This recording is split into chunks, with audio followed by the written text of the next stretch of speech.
Christine के साथ रहते रहते 1 वर्ष से ऊपर बीत गया था। अब हमारे बीच न रिश्ते की शुरुआत वाली झिझक थी, न ही कोई लुक्का छुपी का खेल था। कभी वो बेझिझक मेरे कमरे में आ जाती थी और कभी मैं उसके कमरे में चला जाता। रात्रि भोजन साथ करने के बाद हम अक्सर ही छत पर निकल जाते, देर रात तक बात करते और फिर नींद आने पर अपने अपने कमरे में जाकर सो जाते। यह बताने की आवश्यकता नहीं कि कभी कभी रात्रि सानिध्य की चाह लिए काम पास में बंद कर हम एक ही कमरे में शरण लेते। क्रिस्टीन के साथ बिताए गए एक एक पल मेरे हृदय में अभी भी अमिट स्याही से लिखे हैं।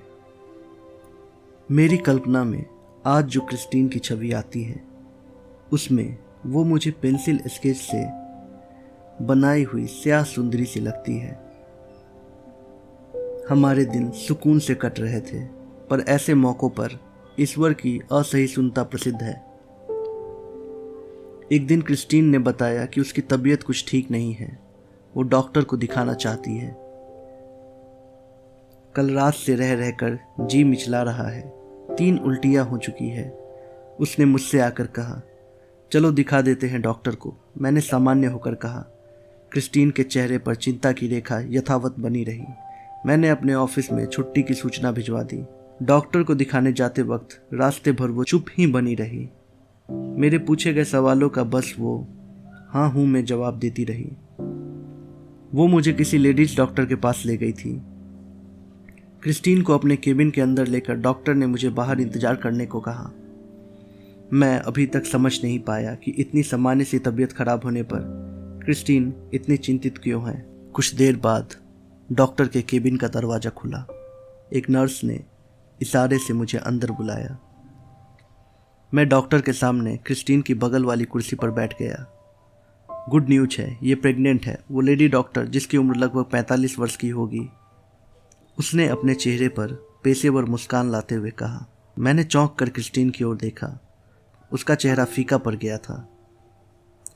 मुझे कुछ समय के लिए ऐसा लगा जैसे मेरे पैरों के नीचे की ज़मीन ही खिसक गई है। ये कौन है आपके? डॉक्टर ने हमारी उम्र के बीच अंतर देखकर स्वाभाविक प्रश्न किया। जी, ये मेरे देवर हैं, क्रिस्टीन ने झट से जवाब दिया। हस्बैंड कहाँ हैं आपके? वो ड्यूटी पर है, गुजरात की एक कंपनी में वाइस प्रेसिडेंट के पद पर है। अभी पिछले महीने छुट्टी पर आए थे। अच्छे से ख्याल रखना अपनी भाभी का, डॉक्टर ने मेरी तरफ देखकर अपनी सुमधुर मुस्कान बिखेरते हुए कहा। मैंने कुछ दवा लिख दी है, उसे ले लेना और तीसरे महीने अल्ट्रासाउंड करवा लेना, तब फिर दिखाने आना, डॉक्टर ने कहते हुए मुझे पर्चा थमा दिया। मैं और क्रिस्टीन पर्चा लेकर सीधा घर आ गए। न मैंने उससे कुछ पूछा, न उसने कुछ बताया। पूछने बताने जैसा कुछ था भी नहीं। अब तो निर्णय लेने का समय था। क्या सोच रही हो? मैंने सोच में डूबी क्रिस्टीन को हिलाते हुए कहा। यही कि अब तुम कहोगे कि इस बच्चे को गिरा दो, क्रिस्टीन ने उदासीन स्वर में कहा। तो तुम क्या चाहती हो? मैं इस बच्चे को जन्म देना चाहती हूँ, क्रिस्टीन ने बेबाकी से कहा। तो मुझे एक पल के लिए कोई उत्तर नहीं सूझा। मेरी उम्र उस वक्त मात्र 23 वर्ष की थी। मैं बिल्कुल भी उस समय शादी करने या पिता बनने के बारे में सोच भी नहीं सकता था। उस पर घर में अगर माँ मेरी करतूतों के बारे में जानती तो खा ही जाती। तुम चिंता मत करो, देहरादून में मेरी दूर की मौसी एक चर्च में नन है, मैं उनसे बात करूंगी। और क्या बताओगी उनको? मैं उनसे कुछ नहीं छुपाती, तो सब बता दोगी? हाँ, क्रिस्टीन का गला भर्रा गया था। तुमको कोई दिक्कत नहीं होगी, मैं कल ही यहाँ से चली जाऊंगी।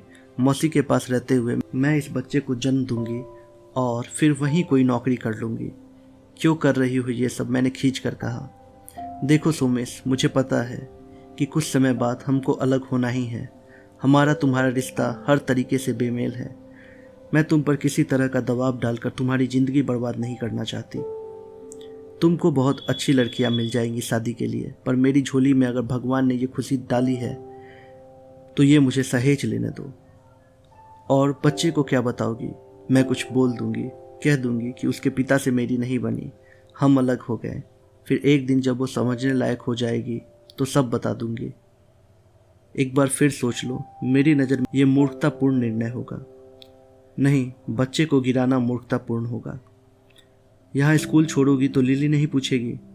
लिली पहले ही स्कूल छोड़कर जा चुकी है। कहाँ? अब वो कोलकाता के किसी कॉन्वेंट स्कूल में प्रिंसिपल है। मैथ्यू के जाने के बाद उसके हाथ मैथ्यू की डायरी लग गई थी, जिसमें उसने हमारे संबंध के बारे में लिखा था। एक दिन दीदी ने मुझे अपने पास बुलाकर पूछा तो मैंने सब कुछ बता दिया। उस दिन के बाद से दीदी का मन मेरी तरफ से खिन्न हो गया था।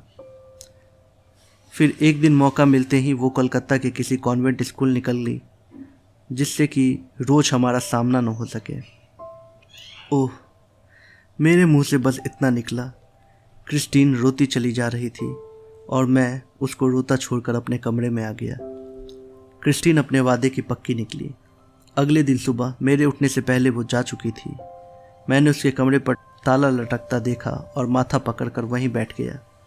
मैंने लपक कर अपना मोबाइल देखा। मोबाइल में क्रिस्टीन का टेक्स्ट मैसेज पड़ा था, तुम चिंता मत करना, तुम्हें कोई तकलीफ नहीं होगी। अपने वादे के अनुसार मैं जा रही हूँ। मैंने कल मौसी से बात करके सब कुछ बता दिया था। उन्होंने मुझे अपने पास बुलाया है। तुम नौकरी में खूब तरक्की करना और किसी अच्छी लड़की से विवाह करना। हम एक दूसरे के हृदय में सदैव रहेंगे। तुम्हारी क्रिस्टीन।